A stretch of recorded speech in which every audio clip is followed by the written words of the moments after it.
Alors, bonjour tout le monde, bienvenue au Portugal.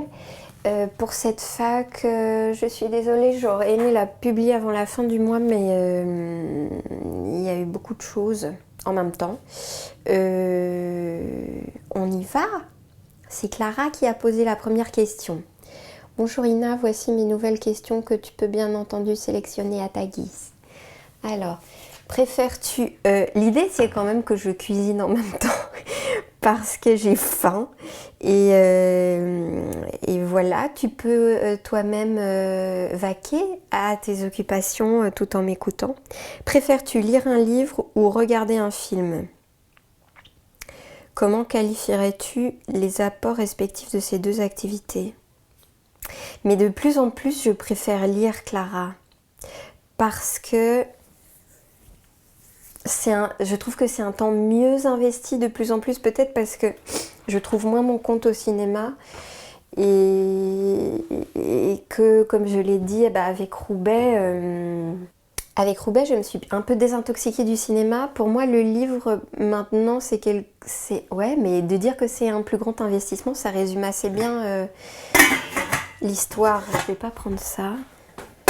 Donc en ce moment, c'est plutôt lire, même si je lis pas du tout autant que je le voudrais. Pour moi, lire de plus en plus, c'est une sorte de méditation. Et c'est lié à un apprentissage presque spirituel et existentiel. Pas forcément parce que ce que je lis est spirituel ou existentiel, mais parce que ça me plonge dans un état méditatif. En plus, c'est du temps hors des écrans. Je pensais peut-être commencer à lire sur des liseuses, mais je sais pas. Vous pensez quoi, vous, des liseuses? Je sais pas. Parce que j'aime pas entasser des objets, mais j'aime lire avec l'objet. Enfin, j'aime l'objet papier. Quand je lis, j'ai vraiment l'impression de me bonifier. Enfin, alors le cinéma et les films à la maison, bon, déjà c'est deux choses. Je sais pas si je réussirai encore à... On voit la caméra quand je fais ça? Est-ce que je réussirai à installer le projecteur à Paris? Parce qu'il y avait ça à Roubaix, c'était bien. Le cinéma, c'est plus de l'évasion. C'est peut-être plus social dans le sens où, généralement, au cinéma, on voit des corps et des visages et des gens. Ça me fait rencontrer des gens, si j'en rencontre pas assez dans ma vie. Et y a le côté, c'est de plus en plus le soir, les images, les visages, les voix, et le voyage, quoi, le sortir de mon cerveau. La lecture, c'est aussi... Non, le cinéma, c'est sortir de mon cerveau. Qu'est-ce que je vais prendre comme planche à découper? Alors... Aujourd'hui, j'essaye une nouvelle soupe au curry rouge et patates douces avec du chou. C'est aussi une recette de Isa Dozit. Donc c'est la première fois que je la fais. J'espère que je vais y arriver. Et tu vas assister à tout. Prochaine question. Quel changement as-tu observé après l'arrêt de la pilule? Les effets indésirables se sont-ils dissipés et des bienfaits sont-ils apparus? Oh là là là là là là. Moi j'ai encore des problèmes avec ma peau. Ça fait 4 ans que j'ai arrêté la pilule, mais j'avais très très envie de l'arrêter et il fallait vraiment que je sois motivée pour pas m'y remettre parce que vraiment au niveau de la peau c'est toujours pas ça. Ça m'a amenée à explorer plein de choses et pour ça je suis reconnaissante. Mais globalement, la peau, c'est très compliqué pour moi. Alors les bienfaits, psychologiquement, j'avais vraiment l'impression d'ingérer une bombe à retardement, donc je suis contente d'être libérée. Je suis contente d'être plus proche de mon cycle, de mieux connaître mon cycle, d'avoir l'impression... Moi, j'ai jamais eu vraiment de problème de symptômes de règles, ni tout ça. Mais là, c'était une occasion de réapprivoiser tout ça au naturel. Quoi d'autre? Je me suis vraiment interrogée sur ma sexualité aussi. La place de la pénétration dans ma sexualité. Bon, je suis passée aussi par des phases pas très chouettes de cheveux très secs ou alors des pellicules, enfin tout ça, ces trucs hormonaux ou de transpiration d'un coup qui avait une odeur que je reconnaissais plus. Ça c'est un peu tout restabilisé. Il reste la peau, mais la peau, je pense que c'est au-delà de la question hormonale. C'est une très vaste question, beaucoup liée à la psychologie aussi, je pense, dans mon cas. Mais très globalement, c'est positif. Hein. L'arrêt de la pilule, franchement, tous les effets indésirables se sont dissipés. L'histoire de la... Enfin, sauf la peau, comme je l'ai dit. Et les bienfaits, c'est la liberté, la nature. Désormais, j'utilise le préservatif. Quels sont tes réalisateurs de films préférés? Es-tu du genre à regarder l'entière filmographie d'un réalisateur après la découverte d'une œuvre marquante de celui-ci? Alors, bon, est-ce que je commence la recette en même temps? Est-ce que je serais capable de tout mener de front? Au Portugal, ils ont les gousses d'ail séparées dans les sachets, c'est mignon. Je sais pas, est-ce que c'est vraiment plus utile? Bof. Alors, mes réalisateurs, j'en ai beaucoup. Enfin, moi, j'ai une très grande émotion avec Lars von Trier, mais je parlerai du dernier dans mon prochain bilan Q, qui m'a un peu déçue, et le pauvre, je crois qu'il va pas bien du tout. Alors lui, par exemple, je crois que j'ai pas mal attendu avant d'enchaîner parce que j'aime bien sentir, et moi j'ai pas vu encore Manderley, je crois que j'ai vu tous les autres. Il y a quand même un côté, j'ai besoin de m'en garder pour l'avenir, tu vois. Je suis pas, j'aime bien en garder pour plus tard. Je suis pas du genre à tout dévorer. Alors Gaspard Noé, il y a quoi d'autre comme... Tu vois, par exemple, moi j'ai été bouleversée par Hiroshima, mon amour, mais Alain Resnais, j'aime pas son cinéma sinon. C'est l'espèce de symbiose avec Duras qui pour moi a été magique. Je suis plus... Il y a des gens comme Chantal Akerman, le truc c'est qu'elle a fait plein de films. Oh, tu es sur la poubelle. Voilà. Elle a fait toutes sortes de films très différents et il y en a qui me touchent beaucoup et il y en a qui m'indiffèrent complètement. Pareil pour Alain Cavalier. Je crois que j'aime bien les gens qui testent des choses. C'est qu'il est comme ça aussi, Lars von Trier. Alors récemment, il y a eu Luca Guadagnino, tu sais, celui qui a fait Call Me By Your Name. J'avais adoré Amore et j'avais pas mal aimé Bigger Splash, là je sais pas quoi. Et j'ai pas vu, il en avait fait avant, j'ai pas vu les précédents. Et je suis curieuse. Ah oui, j'ai beaucoup aimé les films de Atina Rachel Tsangari, tu sais, la grecque qui a fait Attenberg, et son deuxième film, il est avec des... Ça s'appelle Chevalier, je crois. Mais tu vois, je me suis pas encore précipitée dessus. Donc je suis plutôt lente et je déguste. Et quand je trouve un film qui me plaît beaucoup, c'est pas pour autant que je conclus que tout me plaira chez ce réalisateur. À quel moment écoutes-tu de la musique? Dans les transports, en train, dans le métro, mais pas systématiquement. Maintenant, j'essaie de méditer aussi, et il y a les podcasts. Sinon, en voiture. Là, par exemple, pour venir au Portugal, en fait, on a plus écouté des podcasts. Mais c'est une bonne question. Moi, j'ai du mal à trouver les meilleurs moments pour écouter de la musique. Vous faites quoi? Parce que j'ai du mal à faire autre chose en même temps. Ça me reprend d'avoir envie peut-être de danser. Et tu vois, par exemple, pendant le festival Frames, à un moment, on est allé danser. Et je crois que la musique était tellement mauvaise. Et là, je me suis dit, mais s'il y a de la bonne musique, j'aimerais tellement danser. Mais la musique était tellement mauvaise. Bref, à un moment, j'en ai eu marre, je suis partie. Peut-être j'aimerais bien essayer les boîtes. Oh, je sais pas. Je me dis, quand la musique, elle est bien choisie et que tu es bien luné, ça doit être cool quand même. Non? Et vous écoutez quand la musique? Parce qu'en travaillant, en fait, je sature vite. Quelles sont tes émissions France Culture favorites, Clara? Depuis quelques mois, depuis quand? J'écoute moins la radio parce que, en fait, j'ai l'impression d'être un peu intoxiquée, tu vois, partout. Déjà, bon, France Culture, il y a moins d'actu qu'ailleurs. Et il n'y a pas de pub, donc ça c'est cool. Mais tu vois, j'écoutais par exemple assez souvent La Dispute d'Arnaud Laporte, qui est une émission culturelle le soir. Bon, déjà, depuis que c'est passé à 19h, c'est moins dans mes... C'est trop tôt pour moi.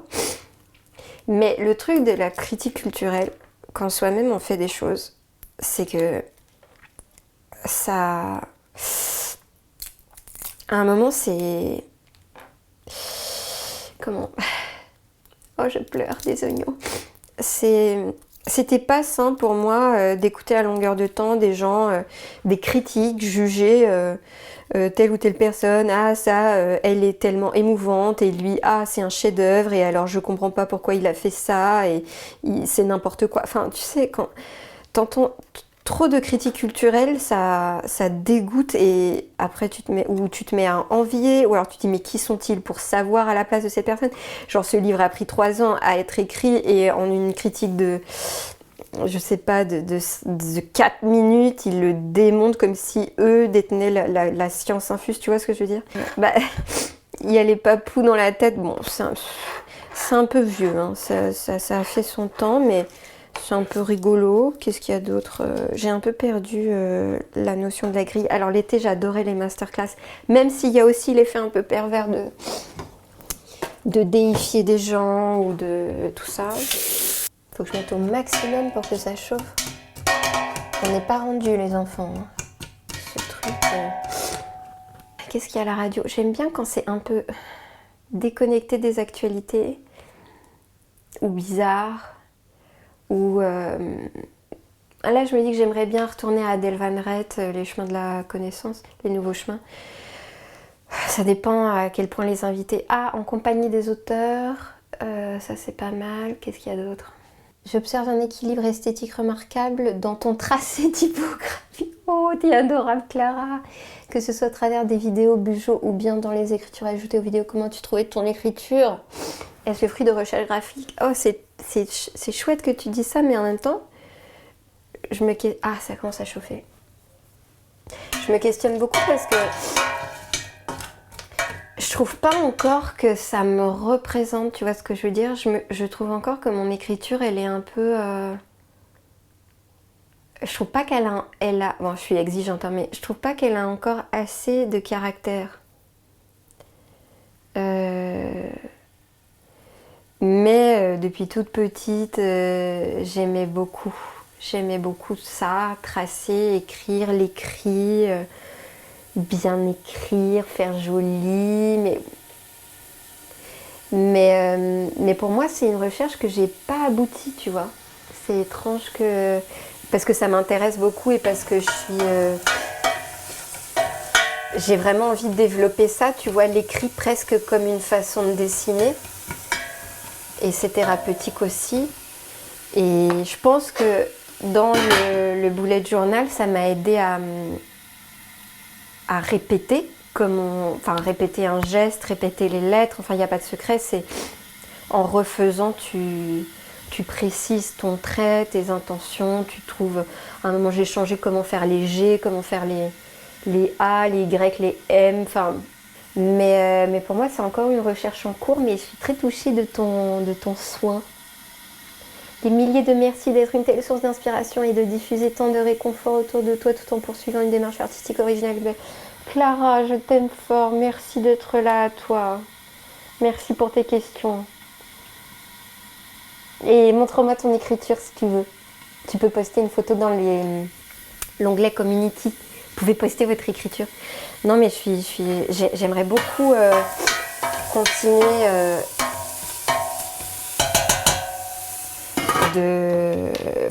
je suis pas mal sur Instagram des artistes qui écrivent autant qu'ils dessinent et c'est quelque chose qui me passionne.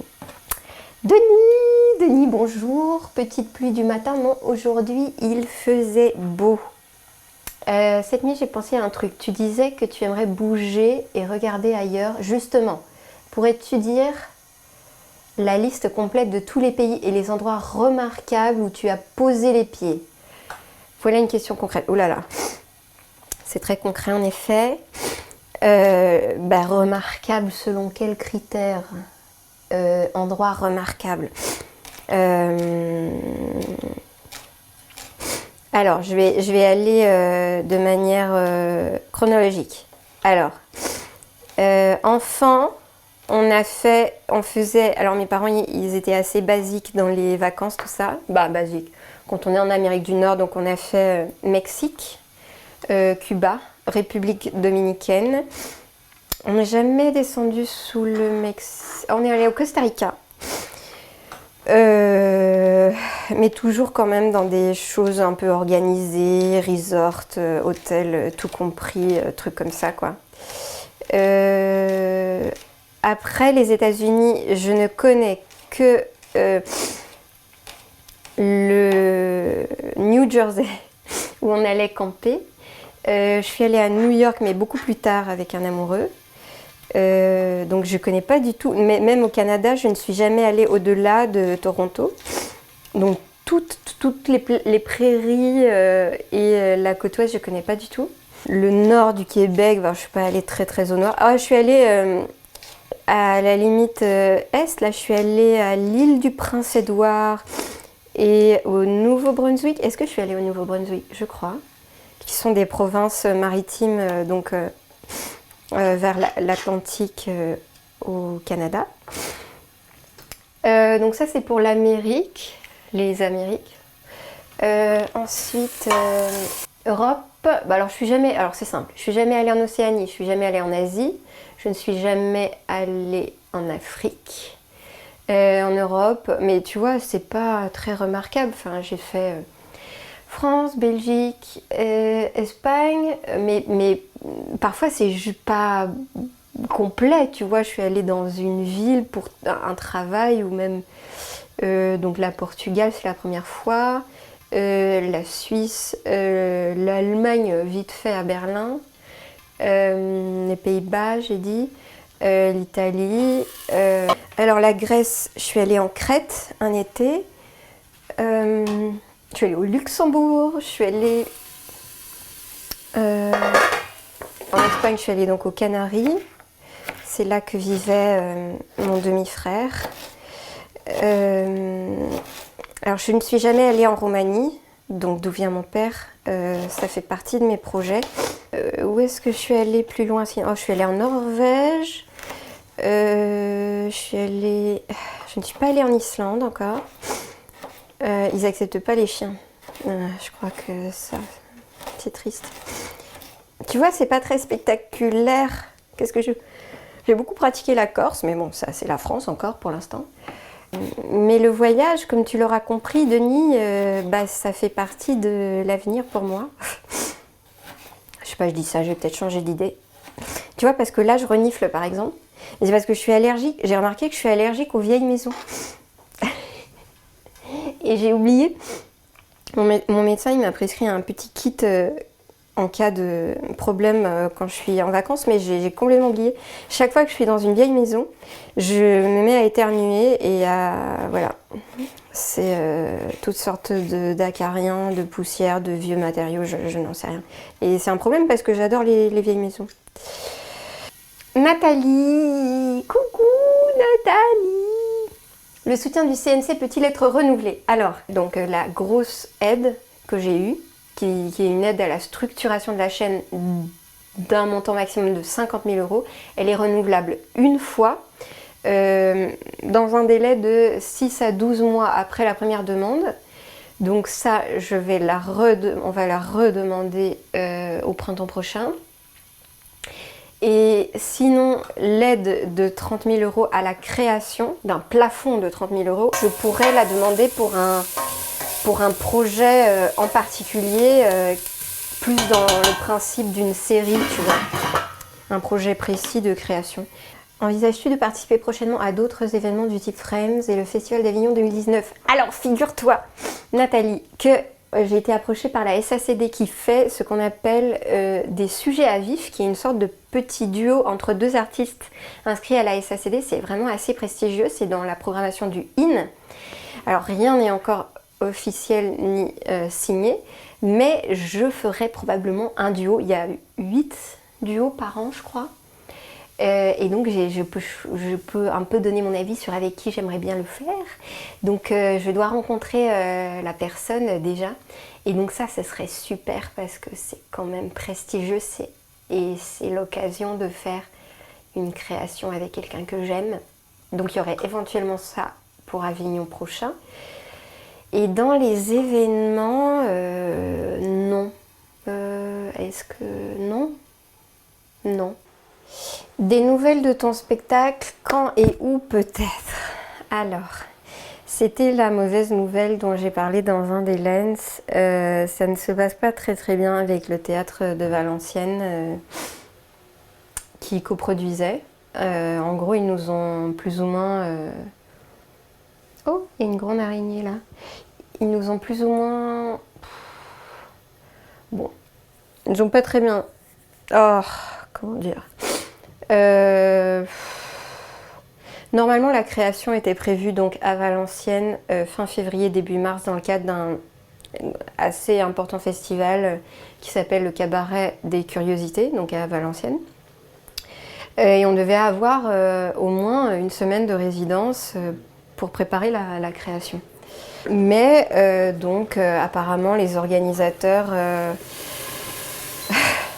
ont eu soudainement... Oula, ont eu soudainement d'autres priorités et nous ont dit qu'en gros on pouvait installer la veille pour jouer le lendemain alors que la pièce n'est même pas terminée. Donc on est un peu en pourparlers, en grand questionnement. C'est un peu compliqué parce que moi c'est beaucoup d'énergie pour vraiment zéro argent et dans des durées qui sont hyper dilatées par rapport à ce dont je suis habituée, c'est-à-dire que maintenant pour pouvoir envisager éventuellement de jouer ce spectacle, il faut que je vise genre 2021, c'est complètement absurde comme délai.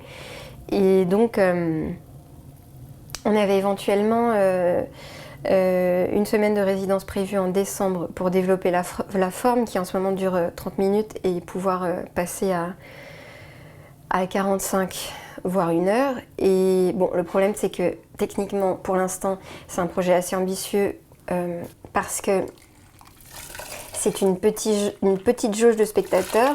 Là on l'a fait à 50, je pense que je pourrais pousser jusqu'à 100, mais donc c'est pas hyper rentable en termes de billetterie. Et ah mince, je sais pas combien j'ai mis d'eau. Oh là là, j'ai fait n'importe quoi. Ça se passe pas très bien pour l'instant cette histoire de spectacle, ça me prend le chou. Peut-être que je devrais... Parfois je me dis je devrais simplifier à fond la forme et presque... C'est bête hein, parce que j'y suis attachée à celle-là, mais tu vois, faire un truc genre plus seul en scène, plus classique avec un micro et tourner plus facilement, tu vois. Mais c'est 2 projets distincts et on verra bien. Et peut-être que la petite forme à Avignon s'avérera propice à une diffusion plus simple. Si tu avais carte blanche, quel domaine de création choisirais-tu? Un second film, un autre spectacle, un court-métrage, une vidéo avec une épique technique complète, un clip, un autre livre. Oh là là là là là.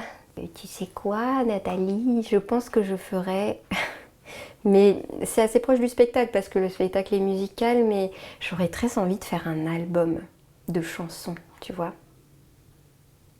J'en suis vraiment pas très loin parce que j'ai des petits textes qui sont mis en musique, mais j'adore l'idée de performer des chansons sur scène parce que contrairement au théâtre, c'est que c'est des fragments qu'on ne joue pas, c'est-à-dire qu'on est quand même dans l'autobiographie, mine de rien, et qu'il y a un rapport vraiment direct au public où on n'est pas en train de faire mine de que on sait pas qu'il est là, tu vois, enfin c'est une communication vraiment très directe, donc la place de la rockeuse me plaît pas mal, tu vois. Mais j'en suis pas très loin. Mais le problème c'est que je comprends bien que quand on a découvert quelqu'un qui parlait, c'est toujours un peu bizarre de l'entendre chanter. Ça me fait ça avec certains vidéastes sur internet où quand ils chantent, j'ai pas envie de les écouter. Donc je me rends bien compte de la difficulté de passer de l'un à l'autre. Mais si j'avais carte blanche, je ferais ça. J'adorerais enregistrer un album et éventuellement le produire sur scène. Ouais, ça, j'aimerais bien. Mais tout le reste me fait très envie. Un nouveau livre, une vidéo, tout ce que tu dis, hein. Un autre spectacle, ouais, il y aurait peut-être le seul en scène dont je parlais. As-tu une fleur préférée, pas spécialement pour les bouquets? Une fleur? Non, j'ai pas ce sens-là, tu vois. J'aimerais bien savoir avoir des fleurs à la maison, tout ça, mais Toi, tu aimes quelle fleur, Nathalie? Merci pour ta gentillesse et ta bonne humeur, tu trouves? Merci à toi et des caresses pour Triton. Est-ce qu'on lui fait? Bon, Triton, elle est un peu enfouie dans ses coussins, je vais pas la déranger, mais... Alors, Michel. Eh bien, ma foi, je vais à merveille, heureux et débordé de travail par ma très grande faute. Je vous souhaite, à vous et à votre équipe humaine et canine, la même chose. PS, ça y est, il gèle la nuit dans la région de Québec. Eh ben, je sais pas, tu n'as pas de questions, Michel? Je ne sais pas encore quand j'irai à Montréal, est-ce que pour les fêtes ou bien est-ce que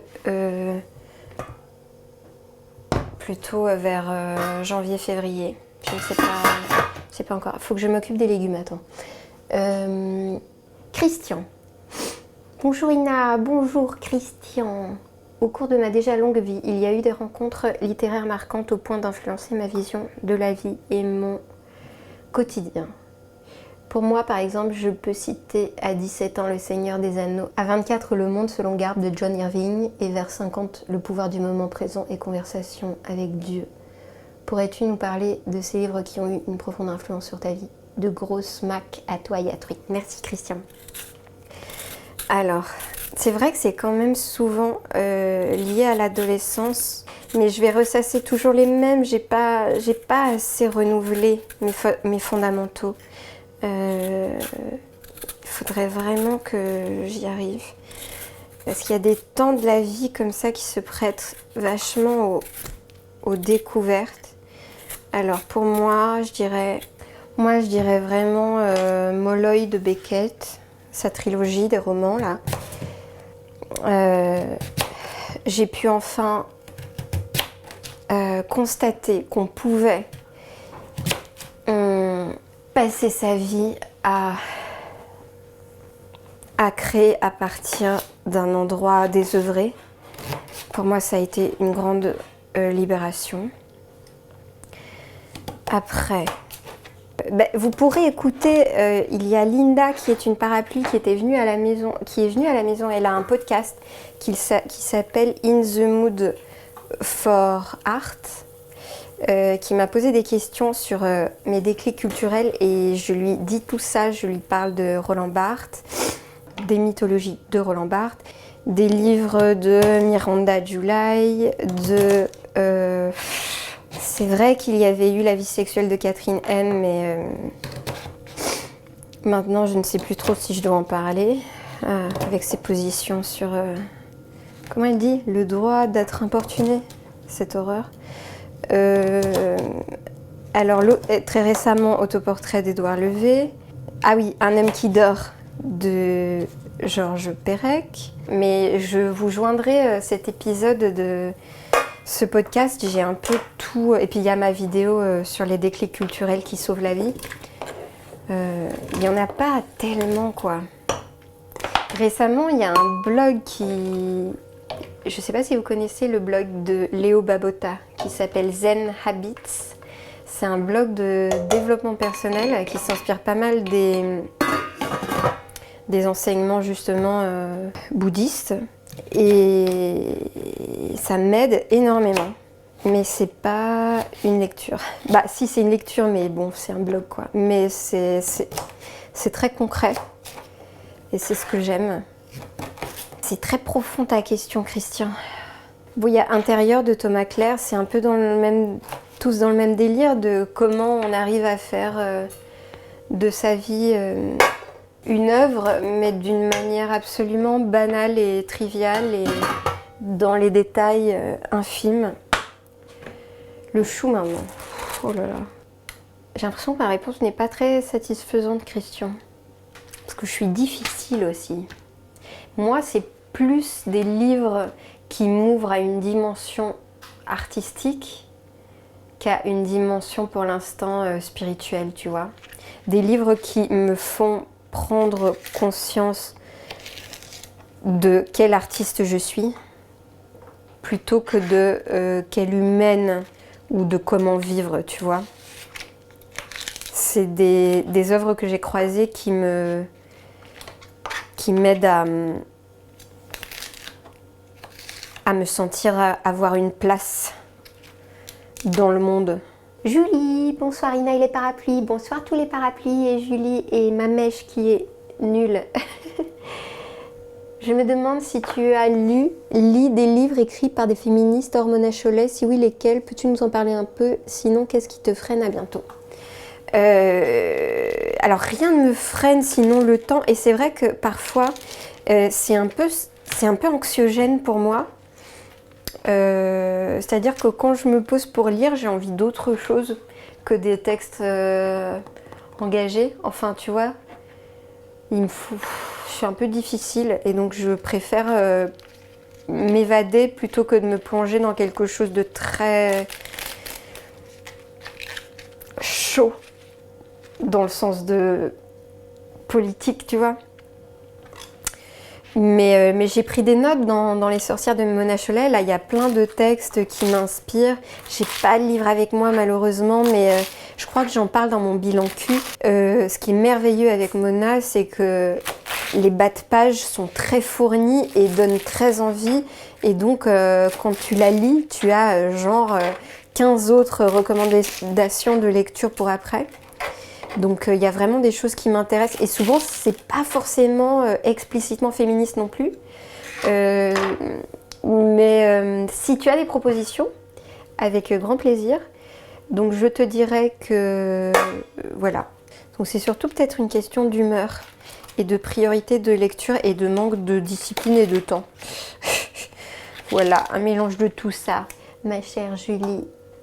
À bientôt. Vous enlevez la partie dure, vous ? Tendance à l'enlever moi. Ok.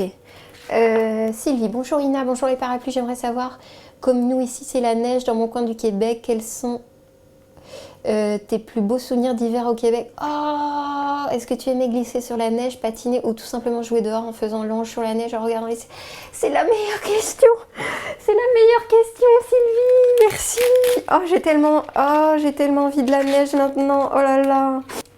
Eh bien, il y a quand même quelque chose de magique de se réveiller et qu'il y ait eu la tempête et aussi la lumière de nuit, la lumière des réverbères sur la neige, ça crée une sorte de halo chaud où tout est comme ça sous cloche. Marcher, c'était pas quand j'étais enfant, mais quand j'étais adolescente, j'adorais m'enfuir. Mes parents ne savaient pas, mais je sortais la nuit, marcher dans le quartier, dans l'hiver, et je marchais vite et genre c'est une sorte de... Comme si je faisais du jogging la nuit, mais en fait juste je marchais vite et j'habitais dans un quartier résidentiel, donc à Notre-Dame-de-Grâce, où il y avait rien ni personne et en fait c'était très thérapeutique de sortir la nuit, marcher et faire crunch crunch sur la neige. Et dans les dernières années, donc avant que je parte, je dirais entre l'âge de 16 et 18 ans ou 19 ans, j'étais donc dans le sous-sol de mes parents et il y avait une porte qui donnait qui donnait sur la cour et on pouvait plus l'ouvrir l'hiver parce que la neige s'accumulait. Et la nuit, comme toutes les jeunes femmes, j'avais une vie nocturne et je donnais aussi rendez-vous à des garçons qui venaient chez moi et qui étaient tout froids. Et l'odeur de quelqu'un qui rentre du froid aussi. L'odeur de quelqu'un qui rentre du froid et tu mets ton nez dans ses cheveux qui ont accumulé du froid ou dans son cou. J'ai fait du ski, je patinais pas très bien. J'étais pas très sport d'hiver vraiment performante. Mais c'est plutôt l'atmosphère de la tempête ou de post-tempête ou de lendemain de tempête ou de nuit d'hiver pleine de neige Ça me rend très nostalgique. Florent.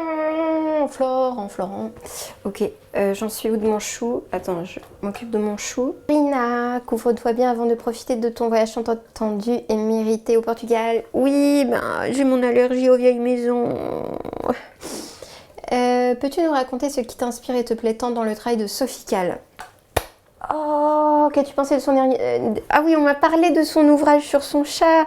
Il y avait une gentille personne qui avait mis aussi le lien d'une interview sur Inter. J'ai pas eu le temps de regarder ça, ça m'intéresse trop. Et apparemment, il y a un truc à la Galerie Perrotin. Oh là là, il faut vraiment que je rattrape mon retard.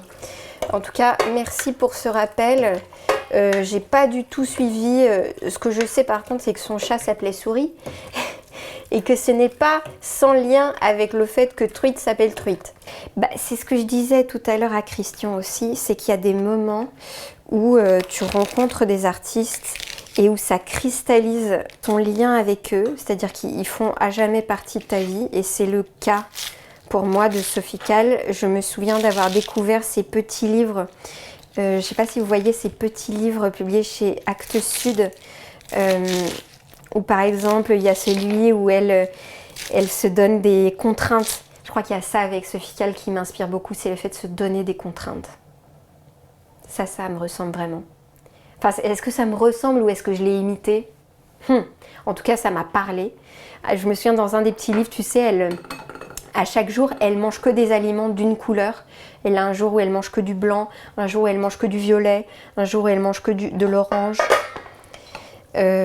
Puis tous ces petits livres sont vraiment très rigolos, mêlant photos et images.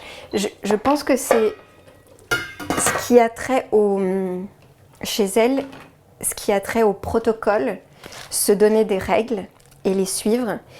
Et quand j'ai découvert par exemple qu'elle avait commencé, je crois que c'est les filatures qui sont son premier travail, et qu'elle s'était mise, et j'en parle aussi dans le podcast de Linda, elle s'était mise à suivre des gens parce qu'elle ne savait pas quoi faire de sa peau.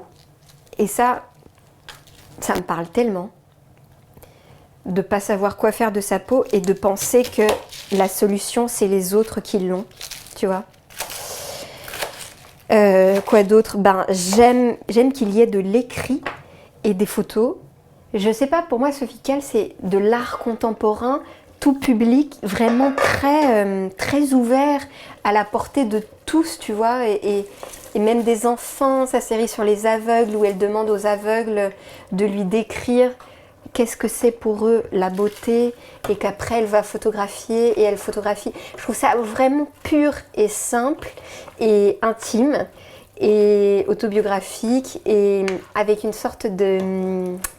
comment on dit, d'espièglerie, c'est un peu drôle, et ça part d'elle, et c'est ludique. Et il y a le voyage, oui, quand j'ai vu No Sex Last Night, j'ai adoré son... Si vous n'avez... Mais il est dur à trouver, hein, mais... No Sex Last Night, qui est son seul film, où elle part avec un amoureux se marier à Vegas, et elle traverse tous les États-Unis, c'est un road trip, et à la fin, ils se séparent, et... Ah, c'est trop bien, en voix off avec des caméras pourries, c'est très bien. Est-ce que je t'ai répondu, Florent? N'oublie pas de te préserver si tu dois retrouver ta liberté en publiant moins de vidéos. Nous te comprenons et nous te soutiendrons. Oh, je t'aime fort, Florent, merci pour tes mots. En fait, oui, c'est des phases de test. Je pense qu'on fera peut-être une sorte de live de tous les parapluies ensemble pour nos 6 mois de parapluitage. C'est très bientôt, à la mi-novembre. Qu'est-ce que vous en pensez? On fasse une sorte de live, qu'on fasse un peu le point, qu'on se dise nos envies, où est-ce qu'on veut aller, qu'est-ce qu'on pense de ce qui s'est fait en 6 mois, comment on peut évoluer, tout ça. J'aimerais bien. Ça a l'air beau mon truc là. Ça a l'air pas mal. Hein. Ok, t'es adorable. PS, une des dernières interviews de Sophie Calle, est-ce que c'est ça? Ah ben j'irai voir. Merci pour les liens, Florent, je vais aller voir. Et Sylvie, tu m'aurais dit « Bonjour Ina, je veux te souhaiter un très bon voyage au Portugal et j'espère que le temps te donnera la possibilité de te reposer un petit peu. Je souhaite que tu puisses avoir des sous pour tout ce travail que tu as fait pour ton film. Tout travail mérite salaire, comme on dit par chez nous, et toi tu es travaillante et pleine de talent. Prends soin de toi Ina avec la plus belle des amours. » Merci Sylvie. Merci, oh là là, j'ai trop de chance de vous avoir. Eh ben, merci à tous. Alors, il y a d'Amandine, tu aurais eu le temps de poser une question parce que j'étais en retard sur mon planning. Ouh là là, je me rends compte que j'ai oublié une question de Yannick parce que j'avais oublié de dérouler les commentaires. Yannick, ma question. C'était le premier en plus à poser une question. Pardon Yannick, je réponds à ta question. Pourrais-tu envisager de faire d'autres vidéos où tu mets en avant des personnes de la même façon qu'avec Jérémy? Ce genre de petits portraits touchants sous forme de discussion, je trouve ça touchant. Ah oui, tu as dit touchant 2 fois. Et ça permet aussi de voir ce qu'est la vie autrement que par le filtre des médias à sensation avec beaucoup plus d'humanité. Oh, je suis très touchée que cette série te plaise, moi aussi. Alors le seul problème que j'ai, alors je l'avais fait avec Alma, la vidéo qui s'intitule J'ai testé le suicide. Bon, j'ai fait aussi une sorte de petit portrait de Clément Bénèche, l'écrivain, dans ma vidéo Je suis avec un garçon. Il y a eu aussi mon ami Avril.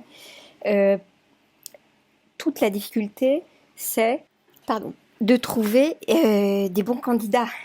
Et ça, c'est pas facile. En plus que les gens aient des parcours et des personnalités intéressantes, mais aussi qu'ils acceptent d'être filmés et que ce qu'ils sont apparaissent bien au filmage. Parfois, il y a des gens très intéressants, mais où ça passe pas quand on les filme. Il y a des gens très intéressants qui ne veulent pas être filmés, ça c'est leur droit. Et puis après, il faut... Alors, j'avais en tête, il y a une jeune trans qui m'a contactée suite à ma vidéo sur la misogynie internalisée. Ce serait une idée possible de portrait, mais par exemple, elle, qui est en pleine transition et dont certains membres de sa famille ne sont pas au courant, elle n'était pas prête, par exemple, à être vue. Donc il aurait fallu que je trouve un dispositif où on ne voit pas son visage, ou alors je modifie sa voix, donc c'est tout de suite un peu compliqué, mais si vous pensez à des profils qui pourraient coller, ça m'intéresse évidemment, mais vous voyez, c'est délicat en ce sens où j'ai une certaine visibilité. Il ne faudrait pas que les gens acceptent pour des mauvaises raisons. Et il y a un peu le problème avec Jérémy aussi, où beaucoup de gens veulent entrer en contact avec lui. Et il n'a pas du tout, lui, envie, il n'a pas fait ça pour ça. Enfin, c'est vraiment une démarche documentaire. C'est pas un appel à l'aide, c'est pas un moyen de se faire des amis ou de rencontrer l'âme sœur. C'est juste montrer une réalité.